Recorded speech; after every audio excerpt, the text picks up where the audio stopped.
মই এটাই কথা কৈছো, গৌৰৱ গগৈ অলপ শুনি লওক যে এই জিন্দগীত নহয় পিছৰ জিন্দগীটোত আপুনি নাম বদলাব নোৱাৰে। এই জিন্দগীটো নোৱাৰে, পিছৰ জিন্দগীটো নোৱাৰে। কংগ্ৰেছৰ দাদাগিৰি এতিয়া আৰু অসমত নচলিব। মই কংগ্ৰেছ পাৰ্টিৰ মানুহবিলাককো কম যে অসমীয়া মানুহক ৰঙা চকু দেখুৱাৰ দিন এতিয়া পাৰ হৈ গ'ল। কোনোবাই যদি অসমীয়া মানুহক ৰঙা চকু দেখুৱাই তাৰ চকু কাঢ়ি অনা হ'ব, কিন্তু আমি আৰু ৰঙা চকু সহ্য নকৰো। এদিন পাৰ হৈ গ'ল। এটা সত্ৰত আহিছিলো ফাকুৱাৰ দিনা। বুঢ়া সত্ৰীয়াই মোক ক'লে যে গোটেই অসমৰ মেডিকেল কলেজবিলাকৰ নাম তেজপুৰ, গুৱাহাটী, যোৰহাট, আমাৰ বৰপেটাৰ নামটো কিয় বৰপেটা মেডিকেল কলেজ নহয়? তেতিয়া মই ক'লো ঠিক আছে, মই গুৱাহাটীত গৈয়ে ফকৰুদ্দিন আলী আহমেদৰ মেডিকেল কলেজ নামটো কাটি মই বৰপেটা মেডিকেল কলেজ কৰি দিম। কিয় কৰি দিম?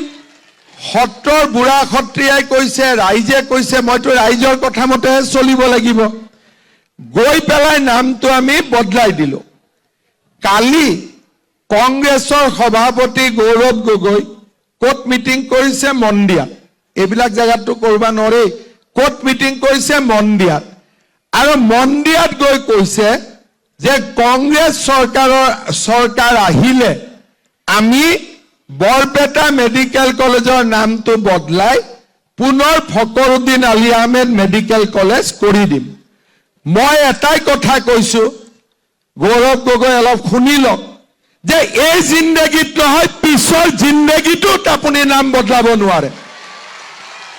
এই জিন্দগীটো নোৱাৰে, পিছৰ জিন্দগীটো নোৱাৰে। কংগ্ৰেছৰ দাদাগিৰি এতিয়া আৰু অসমত নচলিব। কংগ্ৰেছে কি কৰিলে? এটা এটাকৈ বাংলাদেশী আনি আনি আজি আমাৰ অসমখনক ধ্বংস কৰি দিলে।